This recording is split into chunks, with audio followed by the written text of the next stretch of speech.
Hey, it's Saturday. Hey, y'all. I'm back.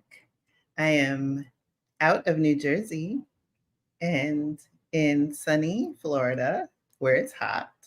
I have no idea how hot it is because I haven't left the house because I'm here with y'all. So good to see you. Happy Saturday. Um, Glad you're tuning in.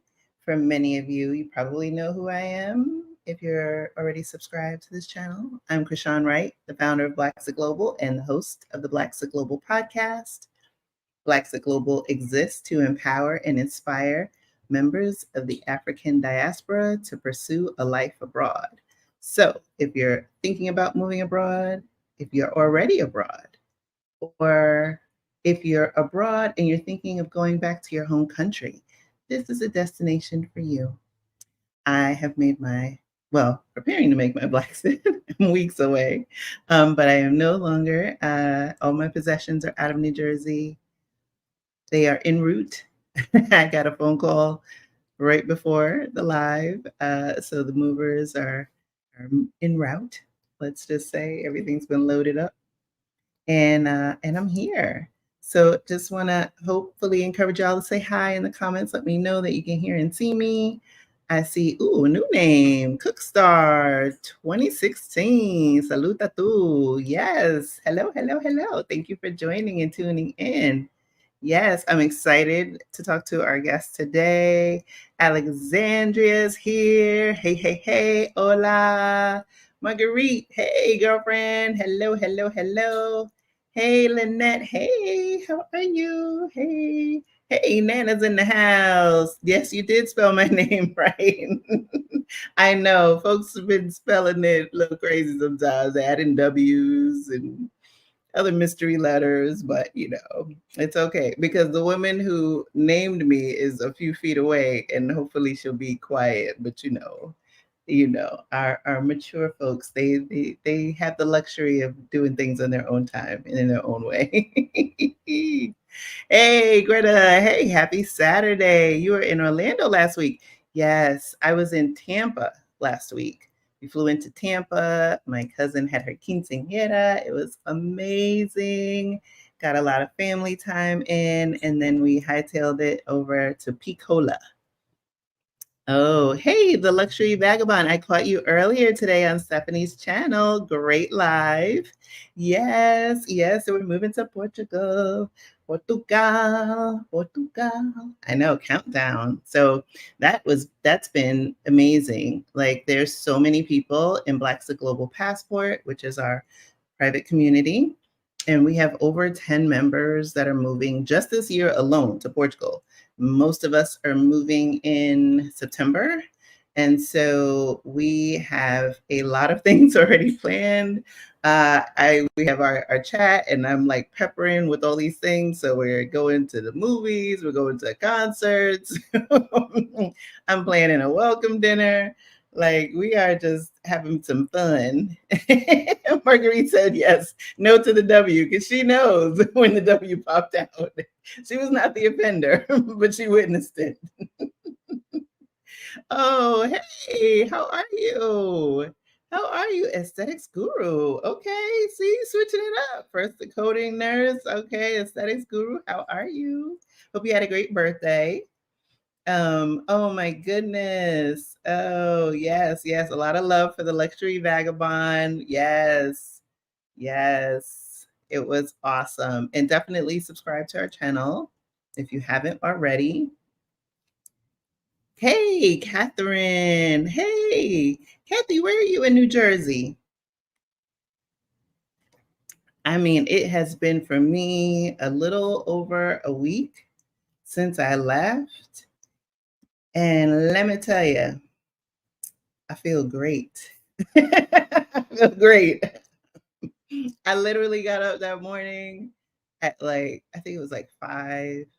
I wake up early anyway, but I woke up at like 5 and I packed up my stuff, got the last little bit of things, I had to deflate the bed because my furniture was gone already. So I had an inflatable bed that I had brought with me to Florida, and then made sure I had all my clothes for the quinceañera because it was very formal. And so I'm like doing all that, all the things, and turned in the keys, and we made it to the plane, which was amazing. And I felt lighter. I felt lighter. That was my mom. Y'all can see her. She's doing her own thing. So you'll see mom, maybe, maybe not. But yeah. Oh, and funny story, because I'm sharing now, and you won't hear this on the podcast because the podcast is in hiatus. So funny story before I go into why y'all are here.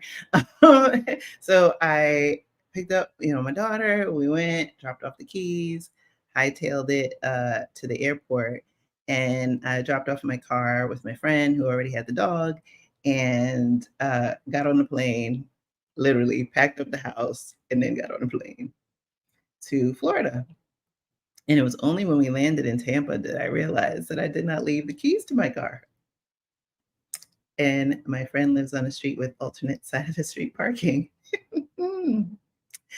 So as soon as Krishan landed, I had to go and find ways to get the key that is now, because I had both sets of keys. I didn't just have one key. I had two keys with me.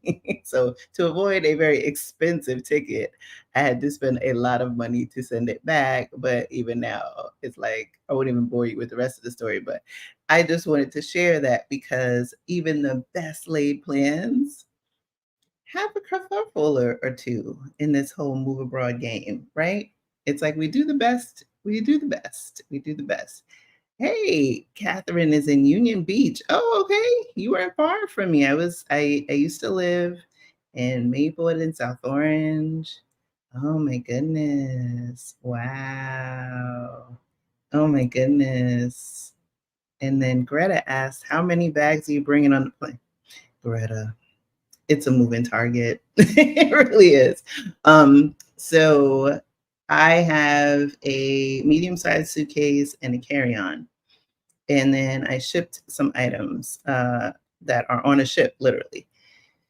And now I'm realizing, and my car still has a lot of things in it. So when I fly back in a few days, because I still have to get the child to college. So, you know, I'm going back and forth between Florida and New Jersey. And I'm realizing I probably need another suitcase. So since my mom doesn't travel anymore, I think I might be taking one of hers, but we'll see. I still got time. I think I'll know by the time I go live again, which is in a couple weeks, because I'm flying back and forth. So y'all don't want to, y'all don't want to, y'all don't want that. But that's a great question. That is a great question. So why are we here today? Look, y'all, I love my favorite topic is moving abroad, right? Getting folks from where they are now to where they want to be. And I love, you know, seeing people on the journey, talking to people on the podcast who are actually living it. And it has been such an amazing ride. I can't even believe it's been 3 years. And last year, I was a speaker at No Madness Fest and got to meet my next guest in person. And she has an amazing journey with her and her family. So I'm not going to give it all away because I want my wonderful, amazing guest to come here and share her wonderfuls. Hey, Linda. I'm so excited to be here. I'm excited to have you, girlfriend. How are you? I'm doing great. I'm doing great. It's hot here in Houston, Texas as well. And so we're trying to stay indoors as much as we can. Yes, and we are in the same time zone. Yes. Right? Which I had to keep checking all day because I missed something yesterday, I think, because I got the time. No, I was late to something. I got the time wrong or early. That's what it was. So this whole central time zone thing is like new. But Hmm. Yes. we made it work. And then when you post online, Sometimes it goes by where you are, not where you wanted it to go. So I'm learning. Exactly. I'm learning. Exactly. But for those of you who do not know, Dr. Linda is a former college professor. She is a Mhm. content creator, travel enthusiast, travel consultant, Yes. and has an amazing story to share. She's currently in Houston, but I'll let her tell y'all a little bit more about her. Yes. So, the funny thing is that it's a little complicated depending on who's asking. And so I either give the short version or the long version of who I am and where I'm from. But simply put, I'm a wife and mom of four kids, ages 9 and under. So if you hear screaming or things like that, it's the kids. They're fine. They're with my husband. They're not killing each other. And so, yes, I live in Houston, Texas, and I really like it here. But I came to Texas 20 years ago because I was born and raised in Morocco, North Africa, but I'm not Moroccan. So it's a little bit of that's where it gets a little complicated because I'm originally from the DRC, the Democratic Republic of the Congo, but I've never been to the Congo. So, Wow. yeah. So I'm going to pause you for a second. So your parents were, I'm assuming, were born in DRC hmm and then And then moved. they moved to Morocco for my dad's job, and that's where I was born. Oh, so multiple Blaxits. Oh, yes, yes, more, please, more. Wow. And so you lived in Morocco most of your life Yeah. until you came to the States 20 years ago. Is that hmm Yes. So I lived in Morocco for 23 years and then I came here for grad school and I've been here for 20 years. So wow. about half and half now. Yeah. Wow. Oh my goodness. And so you've been back to Morocco in the Yes. present. I've been back a few times and my parents are not there anymore, but a part of me still considers Morocco home a little bit. Mhm. Now my parents are here in the US. So it's like, okay, home is here, but home is there as well. So it's complicated. Wow. And so now you're planning your Blaxit. Yes. So what brought that on? So I've always wanted to go back to Africa in general. I didn't have a specific destination where I would go back to, but I knew it was going to be once I finished my studies. So my brothers and I always knew that we were going to come to the US for school because my parents went to Florida State and they graduated from there and they're like, at some point, you guys are going to come here for grad school and then do whatever you want to do, right? So in the back of my mind, I always knew that it was going to happen, but I didn't know when and where. So when I met my husband and we got married, we had that conversation early on about, okay, if we want to go back and Mhm. where and when and all of that. So we already knew that we were going to go back at some point. Wow. And I'm curious, as a parent, children, do they influence the desire more, or do you Oh feel yeah. like, because you have what, four under 10? Yeah. Yeah, they definitely do. And mostly education, the kind of education that they get here. So they go to public school. It's a great school, great district, and everything. But fun story that I tell everybody. One year, I think it was 3 years ago, my oldest went into first grade and they did a whole exercise about Christmas around the world. So they had little booklets about how they celebrate Christmas in Russia, what they eat, in Mexico, what they eat, and then they had a card for Africa. That was the first problem. For a whole Granted, they had, yes. So so at some point I had to give them the eye. So they had the flag of South Africa. So I'm like, maybe it was a typo. They didn't have South in it. So it was just Africa. So I'm like, okay, benefit of the doubt. And then I opened the booklet and what does it say? It says, in Africa, they celebrate Kwanzaa for Christmas. And I'm like, what? What is going on here? Lord. So obviously I had to email the teacher and say hi and copy. They're going to Costco. I had to email the teacher and copy the principal and say, no, this is a mistake. This is bad. You have to tell the kids the truth.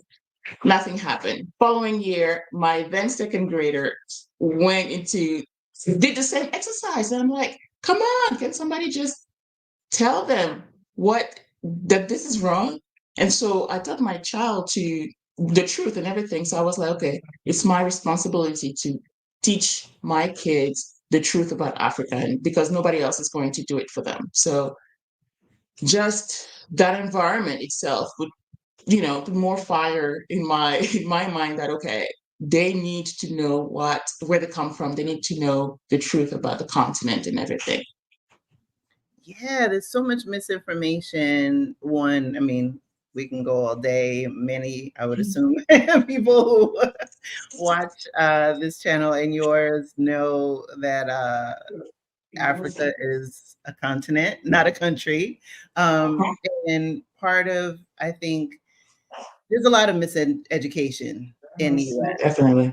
and it's reflected, and no offense to those, because I know there's some teachers here, and it's, I think part of it is that America keeps you on the hustle and grind, and Mhm. so people don't leave their home state, let alone their country, to explore, Yeah.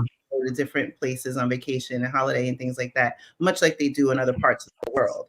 And also, I think from a educational perspective, coupled with the news, is that the media is so fixated on crafting a very American centric, American exceptionalism Yeah. set, and it's like we are. I'm thinking about Columbus, right? Where it was like the world is flat, right? Like Right? it's like America is the sun, and then no Yes. other planets, no other planets in the solar system, and I'm just like, Hmm.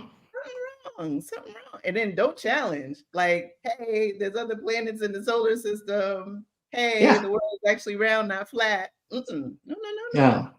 Yeah. Wow. So, I mean, when you were telling this story, the hair like stood up on my back because it's just insane. Yeah. It is insane. And it's just the same. So now my girls are going into first grade next year. So I'm like, okay, I'm ready. I'm ready.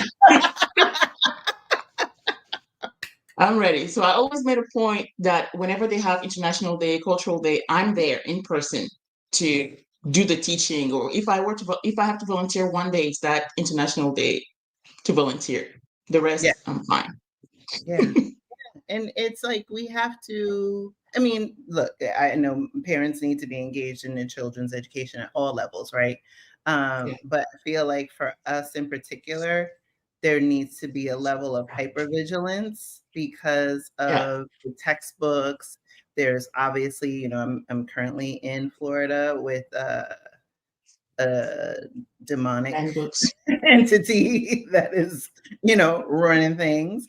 And so it's just unfortunate that, here where, like I said, as much as we try to have this exceptionalism, separation of church and state, no influence in this, that all of these different systems are converging and having influence on the other, and as of Mhm. late, directly influencing Black people.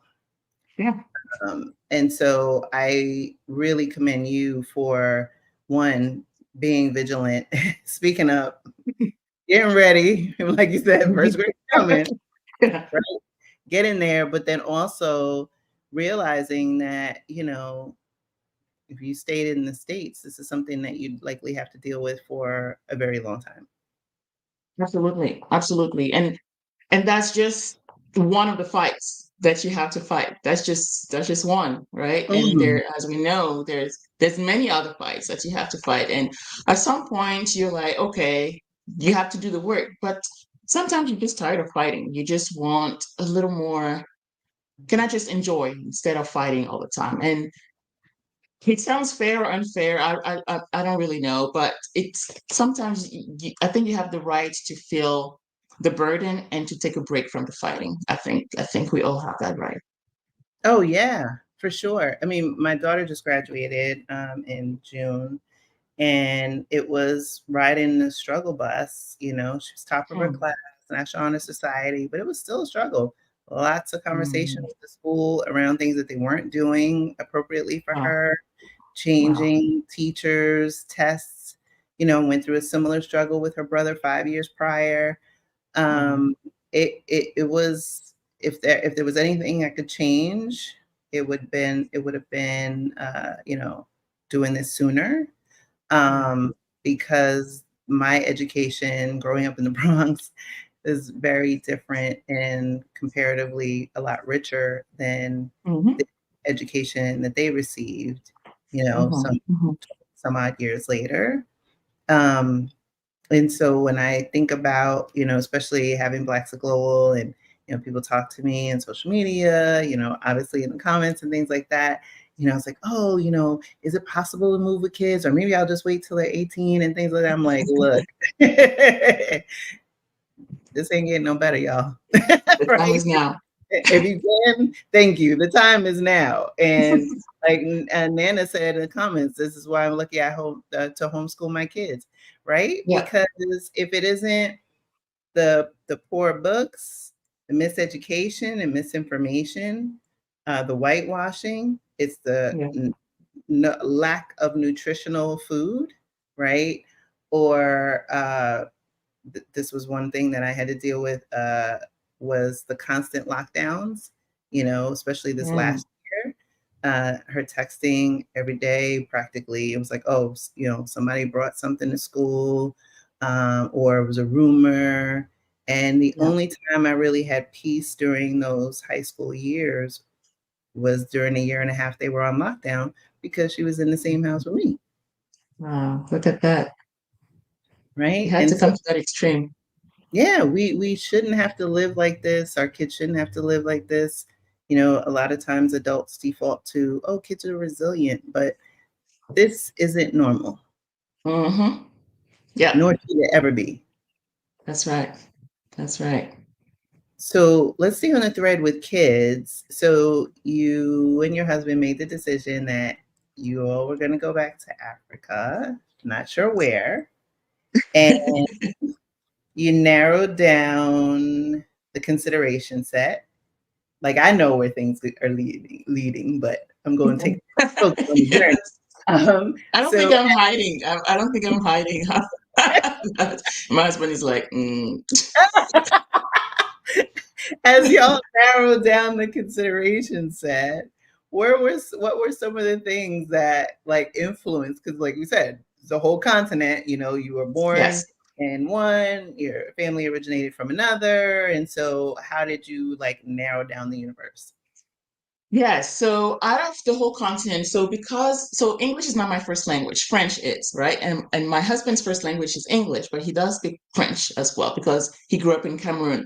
So for me, when my kids were born, started talking to them in French, right? And it was very difficult because I'm the only person who's going to talk to them in French and everything else is in English. But I always wanted them to be fluent because growing up, me and my brothers, we were fluent in English, Spanish, French, and Arabic as well, growing up in Morocco. So I knew that being immersed in that environment, my kids would just catch it easy, right? So we wanted to we wanted it to be a French speaking country. So, and we were excluding Northern Africa, Morocco, because I grew up there. I love Morocco. I love to go visit, but it's not a place I see myself living again. Just, yeah. It's great to go visit and everything, but as a person of color, I didn't have the best experiences there growing up. But granted, it was in the 80s, but still, I wouldn't just because I guess I have too much trauma. So I would say, so we were like, okay, which would be the obvious choice would be Cameroon because this is where my husband is from, this is where he grew up, and this is where he still has family. Like half is here in the US and half is over there. And so we were like, okay, Cameroon.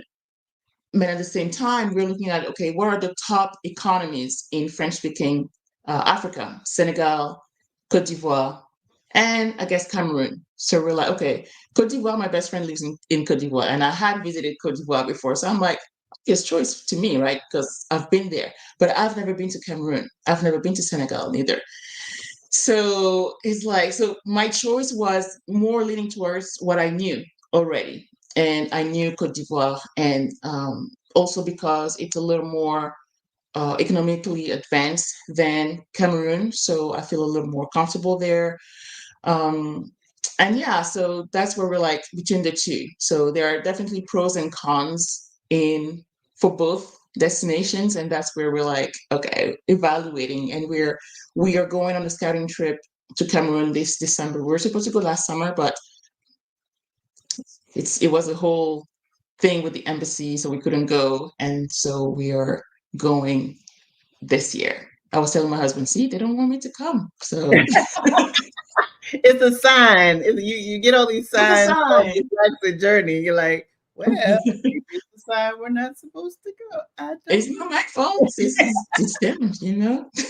I'm trying to go, pay for the ticket, but hey, what am I going to do? Oh my goodness. So I love how you narrowed it down and impressed with the number of languages that you can speak. I mean, I'm just getting the bare minimum of Portuguese. And I and my ego is wrestling with me because I think that I can handle like IVR, and then I quickly learn I do not know enough Portuguese to get through any prompts. But Yeah, um, once you're there, it's easier. You're gonna catch it really fast when wow. you're once you're immersed. Yeah. And so how do your kids feel about because you said when they were, younger or when they were first born, you would speak French. Hmm. And then, I mean, you've been in the States for 20 some odd years.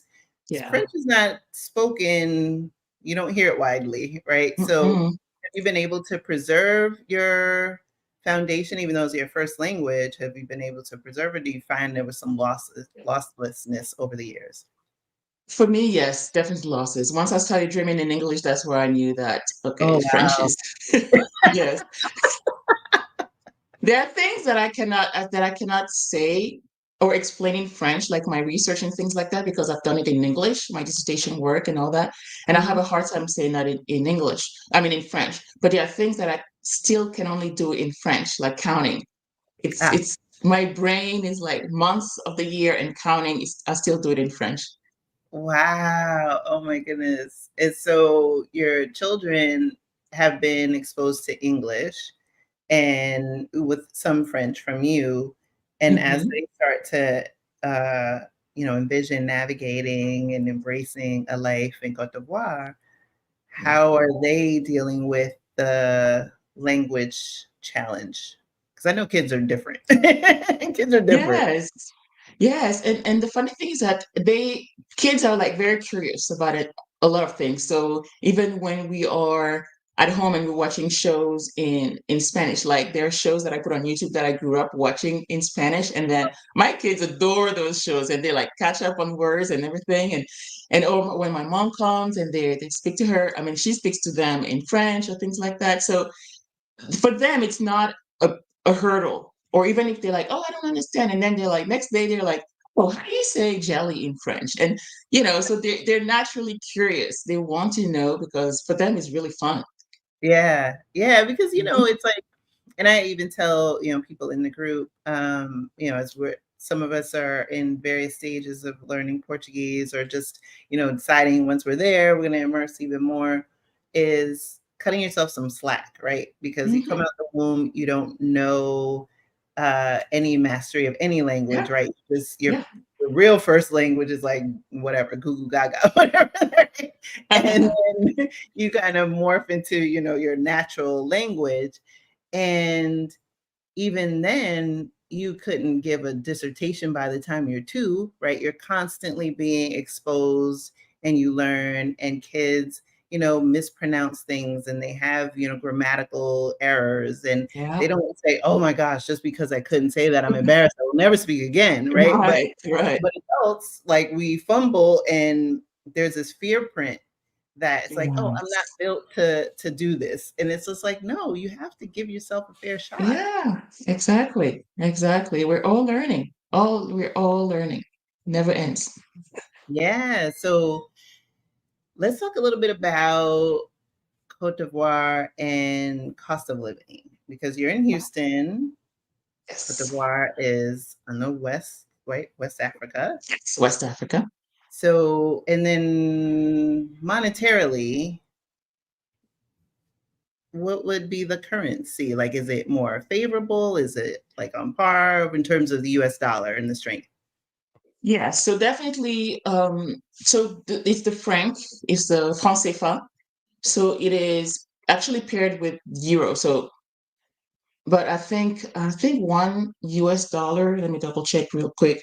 I think $1 is, let's see how many francs, real quick. $1 is, oops, I think it's about 500. I don't know, but I don't remember. But it's pretty favorably when you're coming in with euros or when you're coming in with US dollars. Um, Now the thing is that with Abidjan, if you're choosing Abidjan, it's a very expensive capital on the continent. I think that is the after I think Dakar is a little more expensive, but they're right there in the top three. So that's the thing. It's like, yes, we are going to Africa, in a part of Africa where the cost of living is lower than here in Houston, but at the same time, it's one of the highest cost of living on the continent. So it's like there are things that are same price as here, if not more expensive. So it's like Wow. overall, a cost of living is going to be lower in Cote d'Ivoire. I would say about if our budget here in the US is about 7,000 a month, in Cote d'Ivoire it would be maybe 5,000 a month. If you Mhm. were to choose Cameroon, it would be half of that. It would be, let's say, 3,000 a month. So there's definitely a lot more economical advantages in terms of budget and cost of living if you were to pick Cameroon. Got it. And that's why I love that you gave the explanation and breaking it down, like the thought process, the journey, the processes, the journey, etc. Because cost of living isn't always a big determining factor for folks. For Yeah, some, it yeah, is one of the top ones. It's like, okay, I want to go from this currency and then have a little savings here. And for some, it's just like, okay, I don't mind staying at the same amount. It's the quality of life that is mhm. the added benefit, right? The cherry on. Yes, And so from you, I get that while it's not a significant enough savings, if you will, the main yeah, motivator is an improved quality of life. definitely, 100%. It's everything else is even if you were to spend exactly the same amount of money on everything as here in Houston, it would still be worth it because quality of life is psychologically being part of the majority is for the kids to grow up with some maybe family or new friends. It's the education system. Sometimes it's access to organic fresh food. It's all of these things that here we either don't have or we take for granted, or we have it but not in a like it's like, yeah, we have access to organic food, but you're gonna pay like three times the it's like, come on, it's not the norm. That's what I'm trying to say. Organic, Mm. fresh food is not the norm. While over there, it is the norm, right? And so having access to that for me as a mom of four is a hugely important. Top of my list is having some help and support at home, Mm. having a nanny at home, having a driver or a chef at home, somebody who will help me with these kids. Yes, it takes a village, literally, and It we know does. that, right? And so we know it takes a village, but Yeah. here in the States, for you to have the level of support, like you talked about, right? The budget, say your budget is 7,000, you're gonna look at 10,000 a month Hmm. easily to have, a Yeah. driver, a chef, a Oh, nanny, yeah. whatever the case is. And you can look at other parts of the world, including various countries on the continent. I talked last season with Ashley in Africa,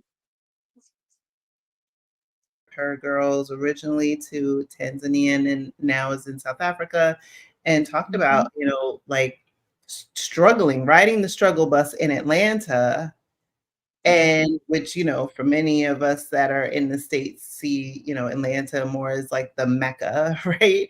To Mhm. going to the continent and having her dada and a driver and all of those things.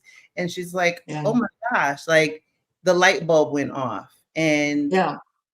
for many of us, the idea, that concept is foreign. And it wasn't, I mean, the closest thing that I've enjoyed was last year when I went to Bali and I had a chef and, we had a driver and, spent all these things. I was like, oh my gosh, I do.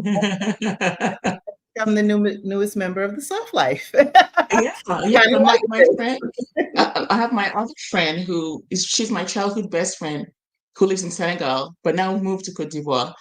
And she was like, she couldn't believe that I didn't have help. For her, it was shocking that how do you do all of this? Like, this is not normal. Like, you shouldn't have. And to me, it's like, it is what it is. That's what you do. And she was just shocked that that's how we live here.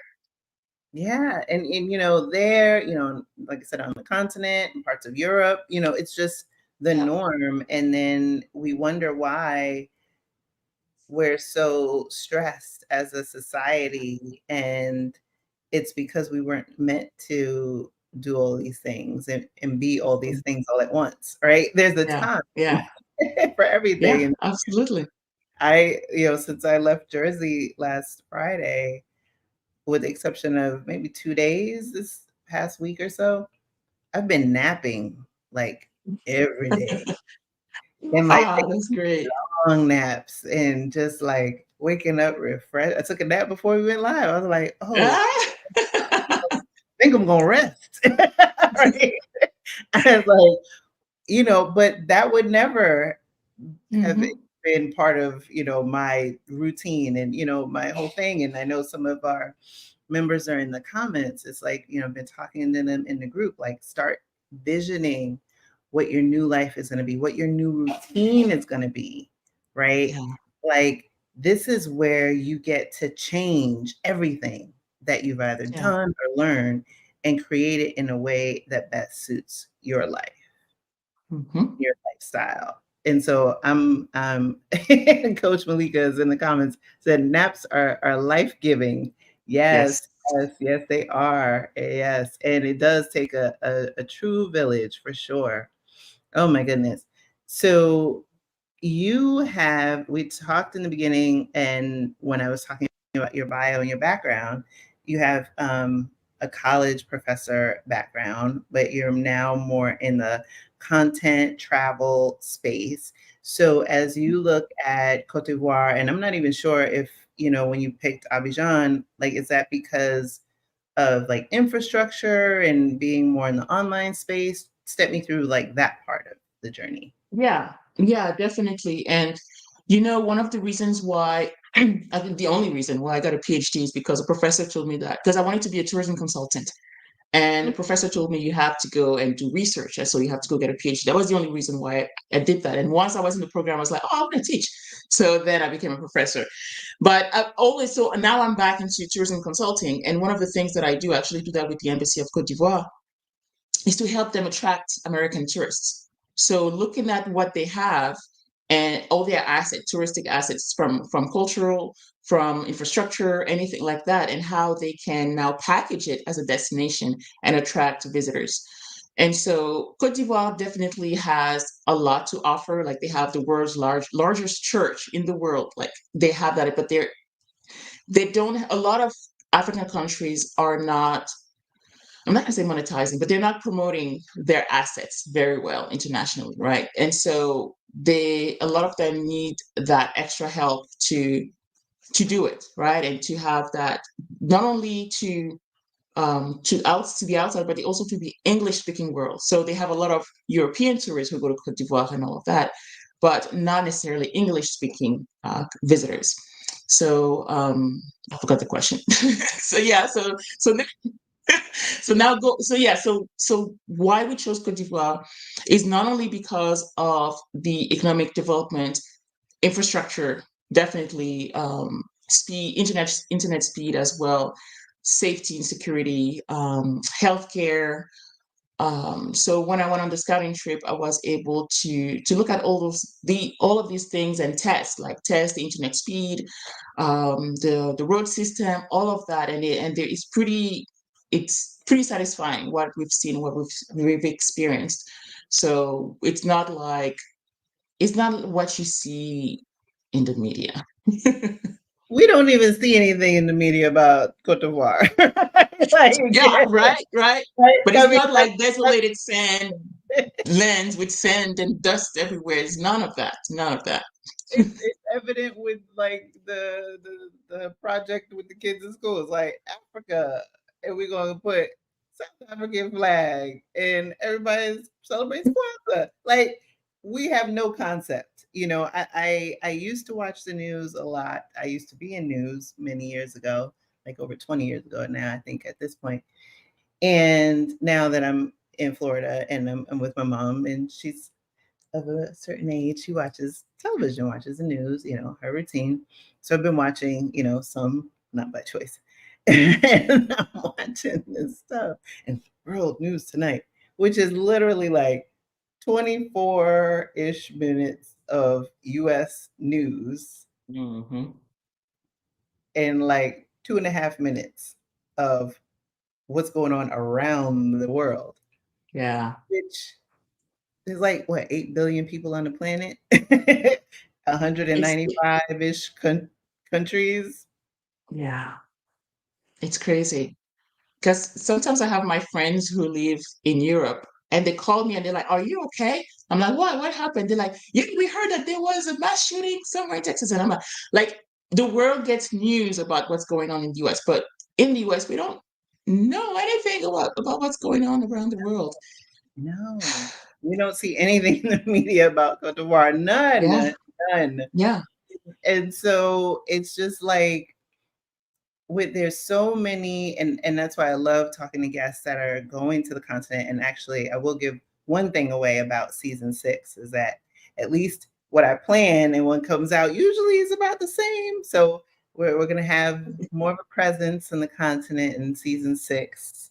It was supposed to be season 5, but that didn't pan out the way I wanted to, so we're migrating into season 6. But there's a lot of desire uh, for a lot of folks, myself included, because I didn't share this, I don't think, when I was live the last time, but um, right before I left Jersey, I got a yellow fever shot because I was like, okay, Mhm. I'm going to the continent at some point once I'm clear to leave Portugal. I don't know where, I don't know when, but I at least want to get the big shot out of the way so that when I Yes, want to go and I get that ticket, I got my little yellow card and we out, just right? go. Yeah, exactly. Also because I've seen horror stories of other influencers that have gotten their feelings hurt, jumping on a plane and not realizing that certain countries require certain things for you to enter, Oh and they were yeah, like, for sure. "Get on the next plane, girlfriend, you gotta go back home." Yeah, you got to do your research. Yeah, so I Got was to do like, your "Nope, I'll research. get the big ones out of the way. I know the ones that, that needs to be, and I don't wanna have to worry about trying to figure it out somewhere else." Yes. But I love what you said about the opportunities that are there. You talked about economic development, you talked about helping build a whole marketing campaign. And, you know, COVID obviously derailed a lot of people's travel plans, myself included, because I was going to go to the jazz festival in South Africa, which would have been, I think, the Mhm. 25th anniversary of the year I was going to go. So I've not yet journeyed. That said, the only country that I can think of on the continent that has, I think in most people's minds, right, has been the whole year of the return, Yeah. right, in Ghana, and then it came, and evolved from there. But to your point, when you look at the other countries that, for those of us who are from the US or grew up in more Western cultures, there's internet, there's paved roads, there's running water, there are hospital systems, Mhm. etc. Mhm. And to open the aperture to what's available and what's possible, and realizing that you're not going to get that information through traditional methods like the media Yeah. and books and school, that you have to plug into different communities and follow people who are on that path, or who are Yeah. sharing about that. And in the US, that's the only country I've lived in now, aside from Portugal, is coming in a few weeks. Um, Everything is oversaturated, right? So from a business perspective, from anything, right? Go shopping, go down the cereal Mhm. aisle. Good luck trying to find Well, something in 2 seconds. We're very inundated, but to go into a country where there's a lot of opportunity, right? There's more space to take the knowledge that you've acquired from your home country or education and those skills, talents, etc., that may have been dormant or underutilized Yeah, in the career path, etc. You can flip it on a dime and use it to benefit people who are absolutely. anxious, Yeah, right? For yeah, and hungry for that type of service that you can offer. absolutely. Absolutely. And that's one big, if you put on your business hat, that's a big opportunity because whenever there's a need, there's an opportunity, not to be in an opportunistic way, but more like as a service and to support the economy. And it doesn't have to be done the same way as it's done in the West. It's just that that knowledge will need to be adapted to the market and then develop something that fits the market, not just to simply copy paste from the West, but okay, what Mm, kind of knowledge can we bring together with the realities of the local market and then build something that is better based on the experiences, based on what we see out there that is not working in the West, that is not working in Europe and all of that. So how can we build our own model that works for us? absolutely, because I think there's so much opportunity on the continent, and that's well, like I said, I was like, let me get this shot out of the way because when I'm ready to go and they say I can leave, pshoo, I'm out. Because there is so much opportunity, and I do want to spend a lot of time on the continent, and I haven't, I have friends in different parts now, and I'm like, oh, I get to go here, I get to go to Kenya, I get to go to Yeah. South Africa, I get to go to Tanzania. Like I got all these plans. Yes. But how was, with the work that you're doing there, in terms of tourism, like you said, you're of the continent originally, but have been in the US for a number of decades. How were you received in terms of lending support based on your, tourism consultancy and knowledge base, and having, was there any like challenge, or did you find that it was a smoother transition and people were receptive to what you had to offer? It actually was, I would say that it went surprisingly well because one thing with in Africa in general is that network really matters. And it only took, for example, I'm going to give you a specific example. It only took one text message for me to end up in the same room as the Minister of Tourism of Côte d'Ivoire. Just one text message. In what instances would I ever be able to go and meet the minister? Is it no Secretary of State? I think that's the equivalent. I don't know of the United States. How many channels would I have to jump through for me to be in DC and go into somebody's office? But because of a network, through a friend, I was able to meet with the Ministry of Tourism and to have a meeting with him and tell him what I do. And he's like, we need to meet tomorrow, like in my office.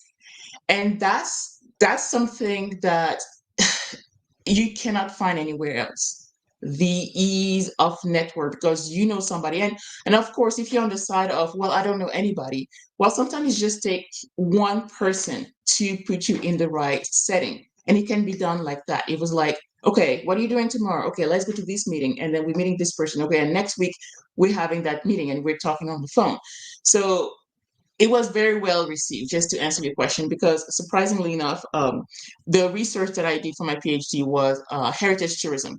So I studied specifically atrocities, war, slavery. So the slave castles in Ghana, that was part of my dissertation work. The African burial ground in New York City, that was part of my dissertation work. And so a lot of African countries along the coast have those sites not as well preserved as Gove Island in Senegal or Elmina Castle and Cape Coast castles in Ghana, but they do have things that they actually want to preserve and they want to promote and welcome Africans in the diaspora to come and see those sites and experience those. And so, so bringing support and expertise from that perspective has been very, very well received as well. Yeah, it sounds that way, and I think that the more people start to plug in and, like I said, have these conversations and ask questions, we can start to bridge that divide and say, Yeah. hey, maybe there's something that I can use my whatever engineering degree, whatever it is, to Yes. Yes. benefit and build up, right? And so Yeah. me, being here in the States, I feel like there's this constant like pressure to suppress us and kill our spirit, kill our dreams, Mhm. even though we fought for freedom and achieving the American dream. Yeah. But for many of the people I've had the honor and pleasure of speaking with, either on the show, on this platform, or even in person as I've traveled in recent years, and seeing them live out their dreams and seeing things Mm. that I know that if they tried to give birth to this idea in the Yeah. States, there were either constant roadblocks where it would be a non-starter or Yeah. it would cost a small fortune, and it wouldn't succeed, not because the person isn't smart, not because it isn't a solid business idea, but because there are other forces at play to Yeah. ensure its failure. Yeah. That's the part. Yeah. When you go to, and I try to navigate these waters carefully because I also, want to paint a realistic picture for people so that, when they navigate whatever country they're interested in, that they go eyes wide open because no utopia Definitely.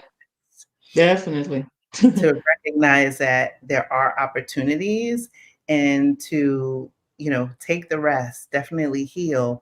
But there's Yes. probably going to be a part of you that had a seed that was planted years and years ago.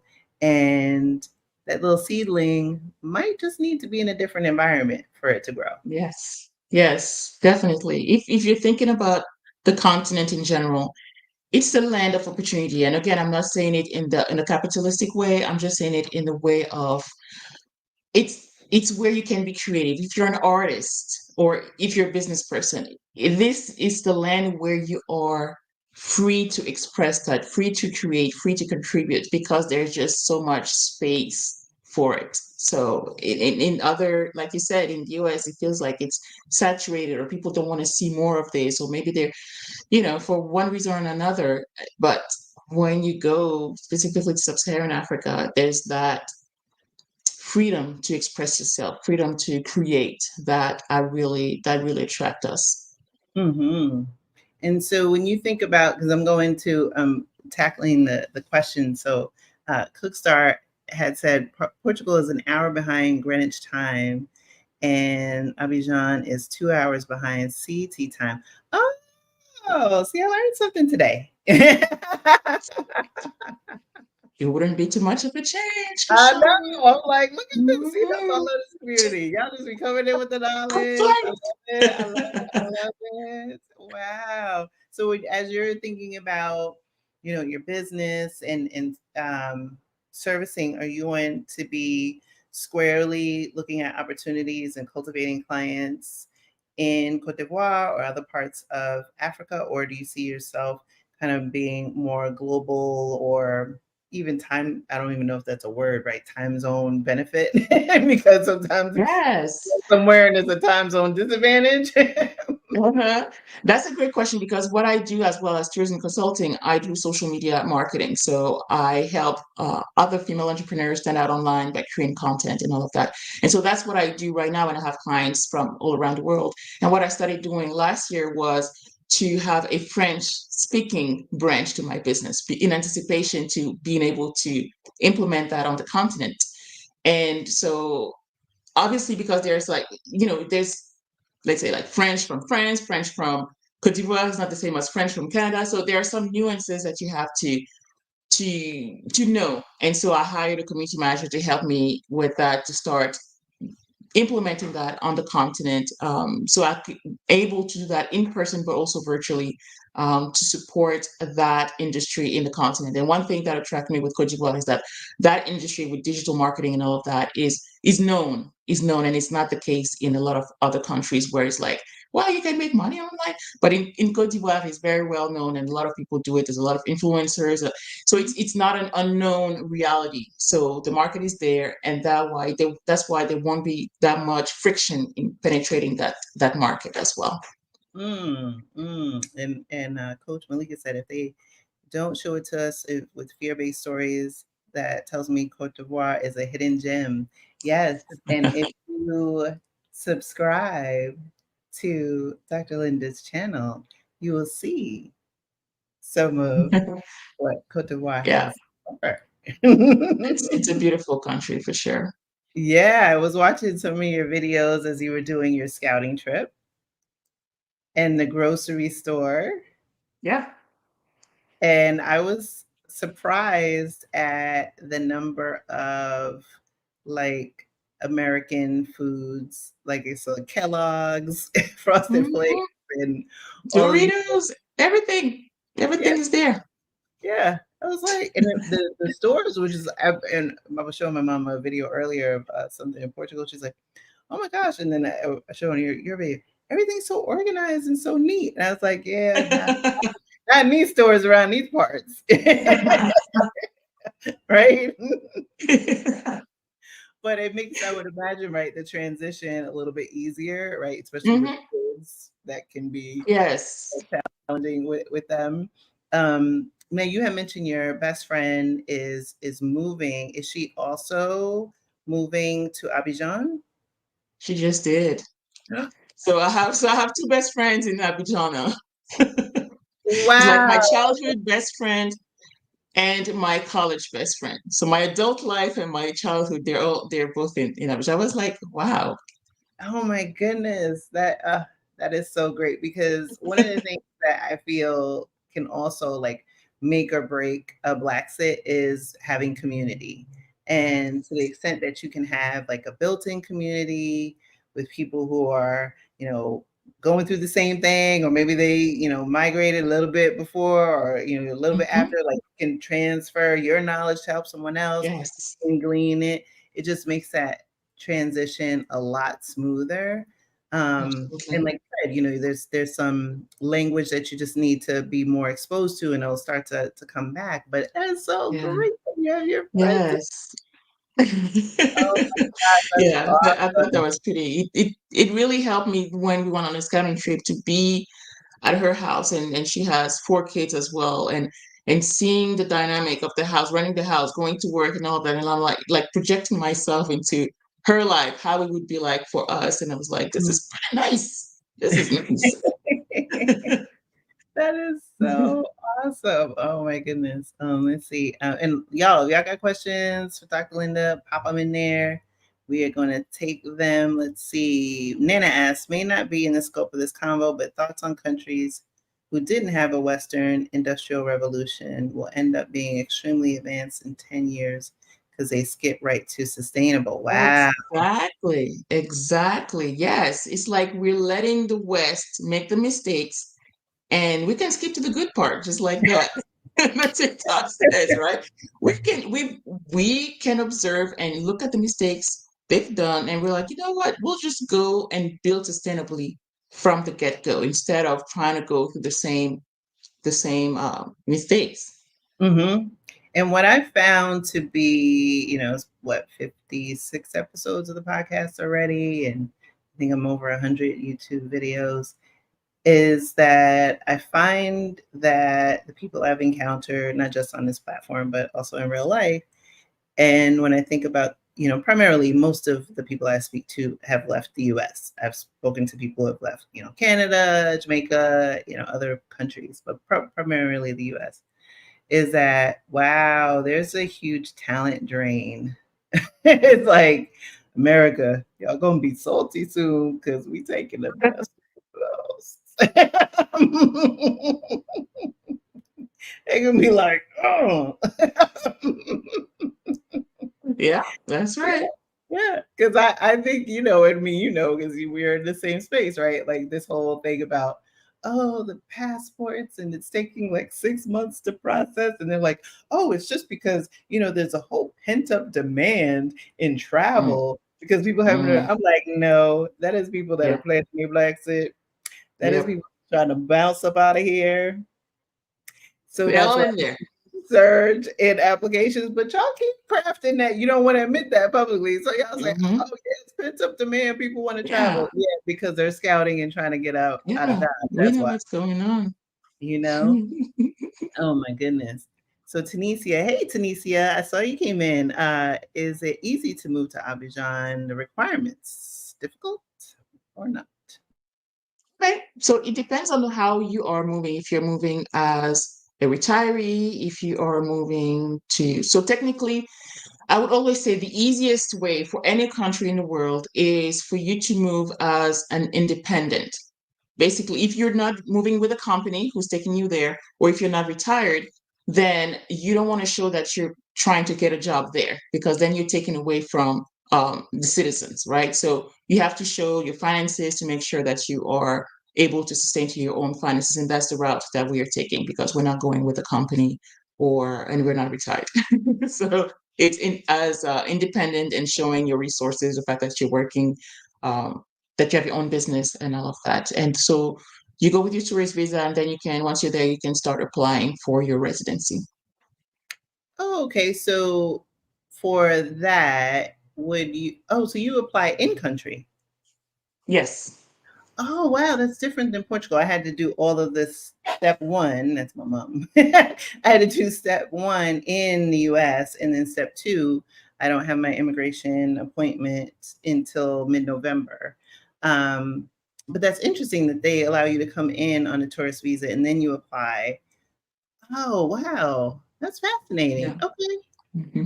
cool. Yeah. And So so it depends on your situation, but that's something that you can do. and you can choose, is it more like the entrepreneurial route? Is it like by investment, or is there a digital nomad So, option? yeah, there's no digital nomad visa yet. So you have to be independent. I'm not.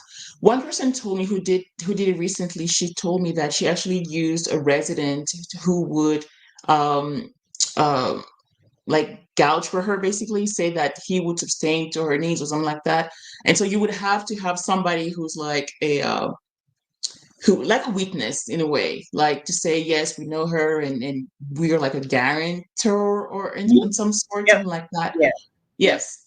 Yeah, they have a guarantor. You can use a guarantor in Portugal that, but I didn't look at any places that that was a requirement.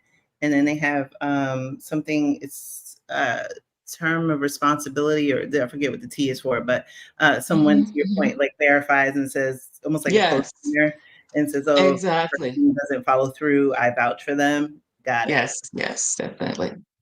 Cool. So there's some questions about China's influence on the continent and what the Hmm. in particular. So Nana and Monica both had the same questions around the influence of China on the continent. Yes, that's a very good question because that's something that it's visible, like in infrastructure. Mostly, you will see a lot of Chinese companies, and Côte d'Ivoire right now it's like a big how do you say that? They're building everywhere, basically. It's booming economically because they are building a lot of infrastructure, and so there's a lot of Chinese companies and obviously French companies because there's a heavy, heavy, heavy French presence in Côte d'Ivoire as a former French colony. And so you do have a big Chinese presence there. And what I've noticed speaking with friends on the continent is that they're more aware and more leery about how, like, trying not to be taken advantage of. That's what I'm trying to say. They're more conscious now. The main issue is always, okay, what are head of states going to do? Because at the end of the day, they get the final say. But the population is more leery of, okay, what kind of influence are they going to have, or how are we selling our soul to the devil type of situation, right? So people are more conscious of these contracts and then what does it mean to have foreign investment and all that. So people are more aware of what it means. Yeah, but they are definitely a Chinese influencer, and a lot of Chinese investments, mostly in infrastructure. Mhm. Yeah, I saw that when I was on my scouting trip to Costa Rica in 2021, that there was a Mm-hmm. lot of Chinese investment when I was speaking to the Mm-hmm. locals, that they were concerned, everyday citizens, that their government was accepting too much money because they were getting, priced out of being able to bid against certain contracts. And then it was all like more to your point, infrastructure, like the highways and things like Yeah. that. And that these projects were going to be, were delayed many years from where they were originally bidded Mhm. out and concepted, and that there was very little that the government could do about it because of the Chinese investment influence. And for some people, um, not all countries allow foreign investment.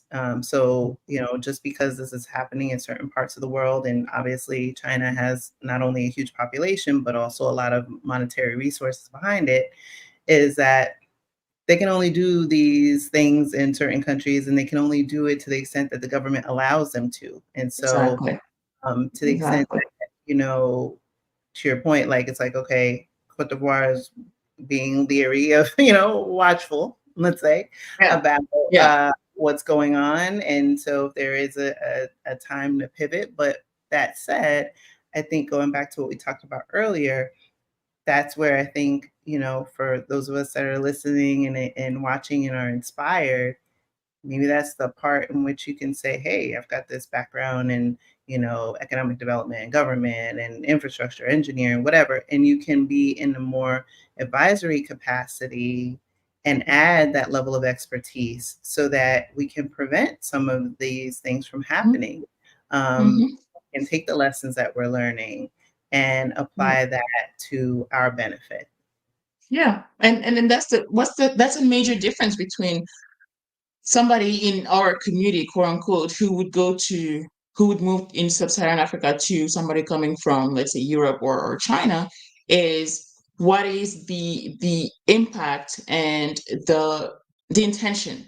So I would say none of us here are trying to get rich off of the population, or just trying to take away, right? We're all trying to contribute and give and give and give, but it's not always the case from other communities, right? So that's a major difference. It's like, okay, when you're seeing foreign investment, but okay, what is the intention in behind that investment? And for us going in there with, okay, the knowledge that we have, or and humbly going there to support in any way that we can. It's not to take back, it's to give and to give. And that's something that I always call for, is to give, is not to take. I mean, I'm a guest there, right? So Exactly. yeah, Exactly. Is the housing market affordable for rent or to buy property? Great question. that's a great question, and this is where my budget is not happy. It is really expensive, really expensive. Yeah, that this is where you could see a house that, not an extraordinary house, but you could spend the same amount as we spend here in Houston. So let's say here our mortgage is like $2,000 a month, right? You can easily find a house like a two-bedroom, three-bedroom house at that same price point. Again, it depends on the neighborhood, but you really so I've done my own research, and I've also asked my friend on the ground and trying to find certain things. And right now our budget, we're like, okay, we're willing to go up to 1,500, but it's not going to be the $500 well, or even $1,000. It's not going to be that. It's not, because sure, we want to be in a certain neighborhood, and we have 4 kids, so it's not going to be a two-bedroom house, right? So just realistically, we need space, and we're going to have to be willing to pay for it. Cameroon is going to be a lot more cheaper, a lot more cheaper. You can find something under $1,000 for like a mansion, sure. And my husband reminds me of that every day. He's like, let's spend $1,000. I'm like, He's yeah, so I run. love He's that. so run for his whole country. He's like, come on, we can do it. We can do it. Yeah, Côte d'Ivoire is not where you're going to save money on. I mean, Abidjan is not the place where you're going to save money on housing. Definitely not. You might, depending on what you want in a neighborhood, you might maybe spend more than what you are spending now here. Wow. Oh my Yeah. goodness. And then I think one of the other questions, and let me know if I'm misunderstanding the question, Tunisia. When I think this is going back to like the visas, and you can do independent contractor, or I guess is there SSI? I guess the equivalent of Social Security, where you could use maybe like passive income to get into Cote d'Ivoire. I'm assuming that's I believe so. Yeah. I don't know the amount yet. I haven't looked at the amount, like how much, but I believe with your social security you can use that as a proof okay. of income. Cool, cool, cool, cool. So, Yeah. what are you most excited about? Because even though I know we've been talking a lot about Cote d'Ivoire, I know that you also have a scouting trip to Cameroon, and so I know, even Yes. though it sounds like this is a done deal. What are I'm you still most excited to excited go explore Cameroon. I'm really excited because since I was young, I've always said that I wanted to be the Rick Steve of Africa. So I've about? always wanted to go and explore the continent since I was little. And so to me, at first, I didn't know where I was going to be. And that was before I was married. I didn't know where I was going to end up, but I knew that I was going to tour. And then I got kids and I was like, "Oh, I don't know, I'm going to do that. But I still want to do it, right? I still want to do it. And it's like, even if you have a home base, like whether it's Cameroon or whether it's Cote d'Ivoire, we can still travel around. It's a little expensive, but it's still doable. You can still do that. And so some of the things that excites me the most is the food, is the food, is the people, is the, in French you say joie de vivre. It's just that, I don't know, it's like that happiness, joy and happiness. And not in a caricature way, like, oh, Black people are happy. No, not in that way. But it's more, it's like enjoying life, the laughter, the party, the getting together, all of that, that is just everyday life. And the warmth of the people. And that's something that I'm really, really looking forward to. Oh Yes. my goodness. Oh gosh. Well, now I know somebody else on the continent. Yay. Yay! That's why So, we need a big house. That way we can right? have Then people I can come go over. visit. Be like, hey, reunion. So when are you, because we haven't talked about when, because you have a scouting trip in December. Hmm. So what is the timeline looking like? Yeah, next summer. So yeah, that's why I started decluttering the garage, started decluttering the closets and all of that. So little by little, funny enough, before COVID, I we already had that discussion, my husband and I, about okay, living and everything, because I felt like I was getting a little, I felt like I've done everything that I needed to do here in the US. Like, I wanted to come to the US. I was very grateful for the opportunity to come here as an international student, go to school, get 2 degrees, work as a professor. I've done what I needed to do, and I felt a little stuck. I felt like, okay, there was more, and it needed to come from me, like being allowed to express myself. And so that's why I started my business and all of that. And it was always online. It was never in person. And my husband worked in insurance, so he had to meet with people online. So it was like, babe, we can't leave. Have what about my clients? Then COVID happened, and I'm like, zing. And so he's like, okay, now that he can work online and everything, he's like, babe, we can do this thing. So that's where we're like, all right, let's do this. Yeah, and you're documenting all of that. That's what I love about your channel is, and I dropped the link in the comments for those of y'all who are on the live or watching the replay. Definitely subscribe to Linda's YouTube channel because she is documenting her entire journey. And so when she just talked about the decluttering video or the decluttering her garage and things like that, she has a whole video on decluttering, scouting trips, the whole thing, the reasons why you should, consider moving to Cote d'Ivoire, the reasons why you shouldn't, right? And so Yes. the whole thing. And so if you are interested in moving to Côte d'Ivoire, if you're interested in, what does a Blaxit journey look like to the continent? How does that consideration set go? Like we were just discussing, how do you think about like infrastructure, pivoting your business, whatever? There's a lot of information there and there's more to come. So definitely pop in Yeah. there. I think, Greta, I think Linda said it's the franc, right? Is it the franc? Yeah. The franc Okay. CFA, so it's a West Africa. It's a little different from the Central Africa franc, but it's the African. It's how do you say it in English? Franc CFA, Central African. Well, it's franc. That's what it's called. But it's a currency that is shared with Côte d'Ivoire, different countries in the area. Oh, okay. Yeah, they have a common currency. Yes. Tanisha said, I follow Linda and watch 2 videos already. Oh, thank Thank you, you. Tanisha. Let's grow that channel. Let's grow that channel. Hey, hey, let's grow that channel. Let's grow that Yes. channel. Oh man, this has been awesome. So Yeah. this is good because you'll be there midsummer next year. So that means you could be like season 7, season 8 of the Blaxit Global podcast. We get to do this again. Look, I'm already planning. Yes. I'm already Anytime. Anytime. I'm ready. At some planning. point, like sometimes when we are like in a bad mood, my husband is like, babe, let's just go. Let's just go this December. Let's just go. And I, we're like, no, the kids are still in school. I know what that feels like. Like it's just sinking in the yesterday and today. Like, wow.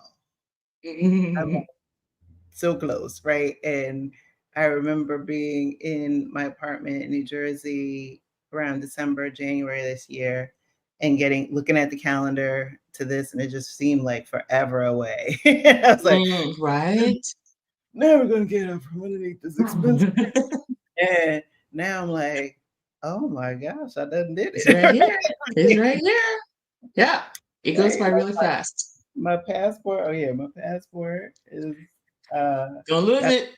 got its little visa fresh in there, and Yes. it's got its little You're like EU sleeping with stamp. it, putting under your pillow. It's like I looked at it with its little EU stamp. I'm like, oh look at me with the whole European on it. Tanisha asked about water, tap water. Ooh, yes. Is it safe?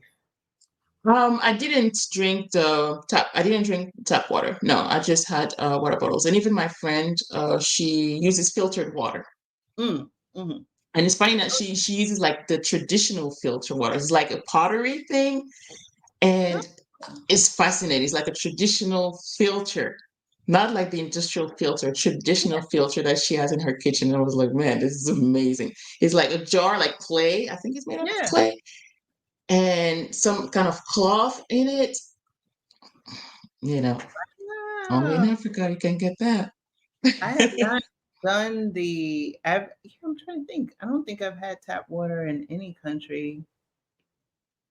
Oh no, no, no, no, no. Iceland has some Mm, seriously good water. yeah. Like the best water I had to think about it that for a second. No, Iceland, because they are known for their water.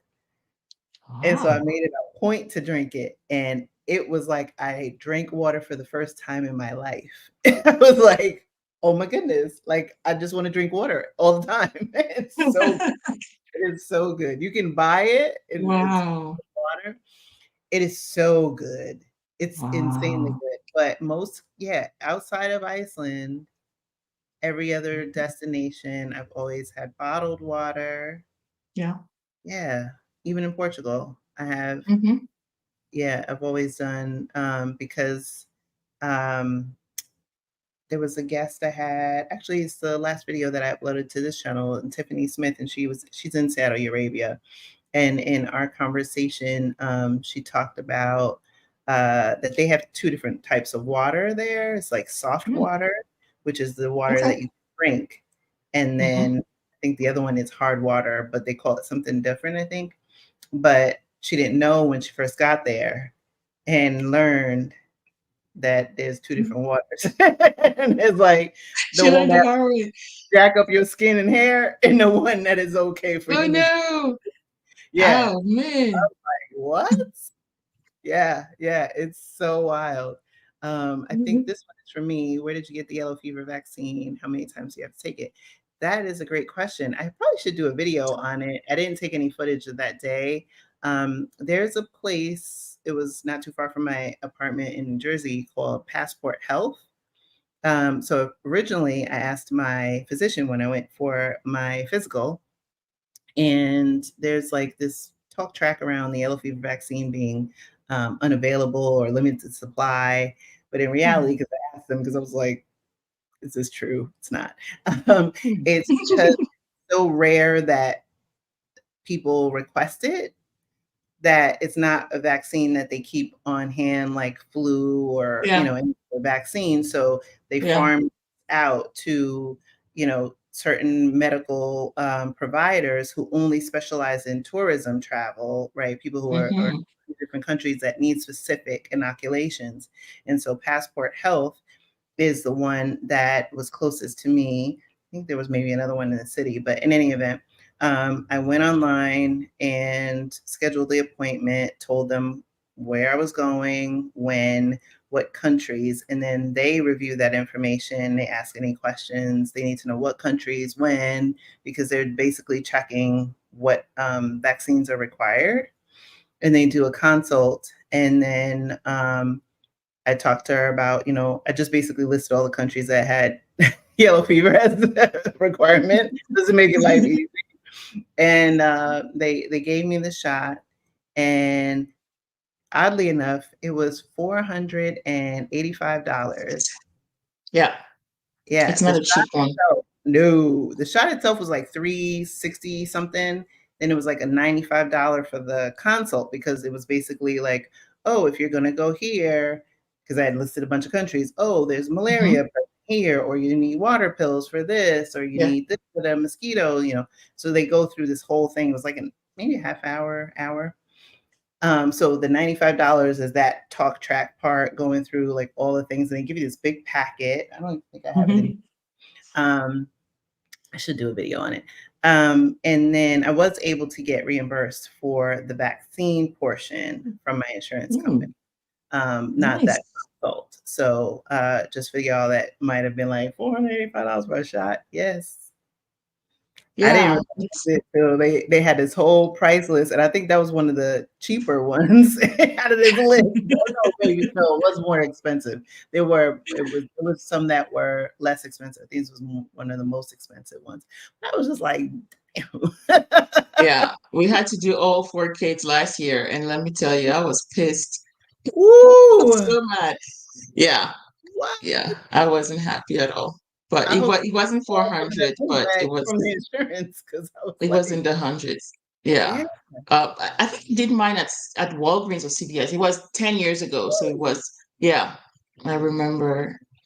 No, they Yeah. wouldn't. They had to I had to go to there, and then they had the little refrigerator with that, and get some other Mm, ones, but then they had all these like things that you could spray on your clothes, and I was just like, look, I'm just oh, here for the snap. shot.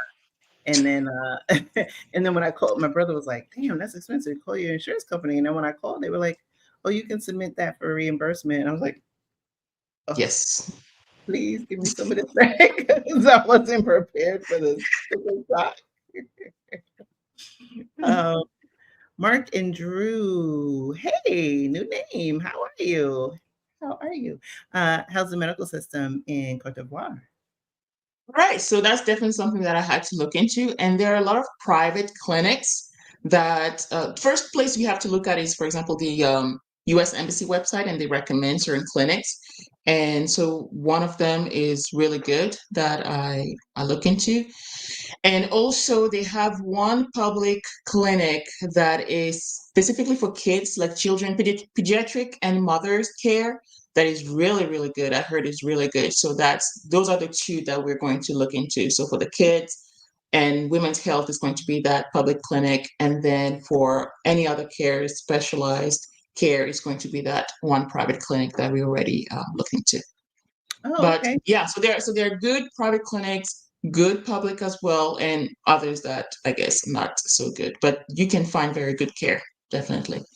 Oh, wow. Yeah, I'm trying to navigate the whole private health insurance in preparation for Portugal.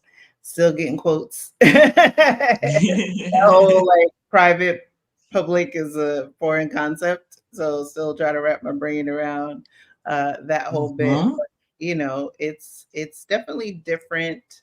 I found the pricing to be on par to what I'm currently paying. But yeah, navigating that, definitely ask the questions of like locals too, which I've been doing. I haven't just been relying on expats because I have a couple friends that are Portuguese citizens, and asking them because I think more so when it comes to like dental care, where it's like, oh, well, try not to think about it in US dollars. Like, do I need insurance or can I just pay out of pocket? Right? Right? Right? Thousands of dollars. They're like, oh no, you can get this for like a couple $100. It's like, oh, well, then I Yeah. don't need that level of insurance, right? So it's just Hmm. being able to, put yourself in a position to ask the questions because asking questions, as y'all can see here, right, it gets you to that answer that much Yeah. faster. Uh, Mark and Drew are in Norway.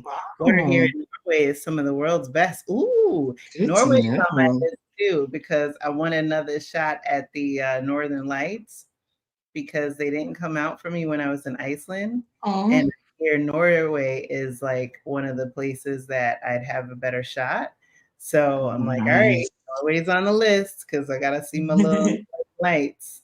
Not little, Yes. but. um, and Tanisha said the USMC has a list of healthcare. Oh, cool. Thank you. Thank you, my dear. Thank you, my dear. Mhm. All right. Ms. Linda, is there anything else that we have not yet covered that you want to share? Come visit. Come visit. Even if you don't want to move there, it's rich in culture. It's beautiful. The infrastructure is solid. Um, you can come and see the world's biggest church, bigger than the Vatican. The world's biggest church is in Côte d'Ivoire. You can come see it. If you're a fan of soccer, football, come this January or February because the African Nations Cup will be hosted by Côte d'Ivoire. So I Oh, actually kind of hope I can sneak in there and go this January, February to see it. But yeah, if you're a fan of sports, that would be a great time of festivity. So to go and check it out. But it's rich in culture, rich in great food, great people, and even if you don't speak French, you can still. I mean, everybody goes to France and Italy and they don't speak a lick of French and Italian. So I don't like the excuse of I don't know French and not wanting to go to French speaking Africa. You can still go. A lot of people speak English and it's gonna be fine. You'll have a great time. wow. Oh my gosh. And look, just adding stuff to that itinerary. I was telling my mother earlier, I'm like, well, I've only done Portugal this year for obvious reasons, right? Because Blaxit ain't cheap. But already planning 2024's itinerary. And I'm like, okay, where am I going to go? And now Linda has added more. Yes, yes, yes, yes, yes. Oh my gosh. Oh, we got one last question. This is the last one, Tunisia. How long is the flight to Cote d'Ivoire? Ooh. Oh, good news because now they have direct flights between New York and Abidjan with Ethiopian Airlines. I don't know how long the flight is, maybe like 10 hours or something like that. I'm not sure. But otherwise, what I did is United, so Houston, Paris, Paris. I mean, Houston, Brussels, Brussels, Abidjan, or through Paris and then Abidjan. You can also go through Morocco, which I don't recommend, with the Royal Maroc. So you could do through Morocco and then Abidjan. But if you want to go straight JFK to Abidjan, they have a direct flight. Yeah. Wow. And my ticket last year when I went, it was surprisingly cheap. I paid $600 from Houston. What? Yes. Yes. So I'm like, Look, y'all, you heard it. Now, yesterday's price, last year's price might not be today's price, but mhm. just to know that it was there. It And was there. Delta and some of the other airlines are running deals. I've been getting alerts like all week. So get your alerts on Yeah. Skyscanner, all the apps, plug in, get on Hmm. there, follow Linda and her adventures, Yes. because you will not be disappointed. Because, like I said, you'll just be adding countries and cities to your list. And the thing is, it's like, use these conversations as an input, right? You want to be able to hear these experiences and then go see for yourself, right? And Yes. so hopefully that Yes. you are inspired by this amazing conversation. I also am a huge fan and proponent of taking inspired action. So research, book the ticket, ask questions, book time, pay money, right? Ask questions, get one-on-one sessions, because Yeah. again, asking questions gets you to your answer that much faster. Yeah. So Absolutely. with that, I want to thank you, Linda. It's so good to Yay! Thank see you. you Thank again. you so much for having me. This has been a joy, and I'm so honored that you invited me here. Thank you so Oh much. my gosh. I'm honored. I'm like, oh my gosh. It's been what? Almost coming up on a year since we met. So yeah, it's coming up on a year. Yeah. So this was Yeah. in my mind long overdue, but Yes. this will be to be continued, because like I said, I am, a huge fan of yours, of your channel. I want to watch it grow, and I love seeing your journey and all of the information that you share. And Thank hopefully you. the next time we do this, we'll be doing it in Abidjan. Oh, yeah. Declare it. Right. Put it into the universe. So thank you all for watching. Make sure you hit the like button on this video. Share it with your friends. I will be live again on August 19th with H&D Abroad, and possibly on August 12th, depending on how life is working for me. I may go live and kind of give y'all a more in-depth update on where I am in the move abroad journey. So until then, be well, be safe. Mwah. I will see you all soon. Bye for now.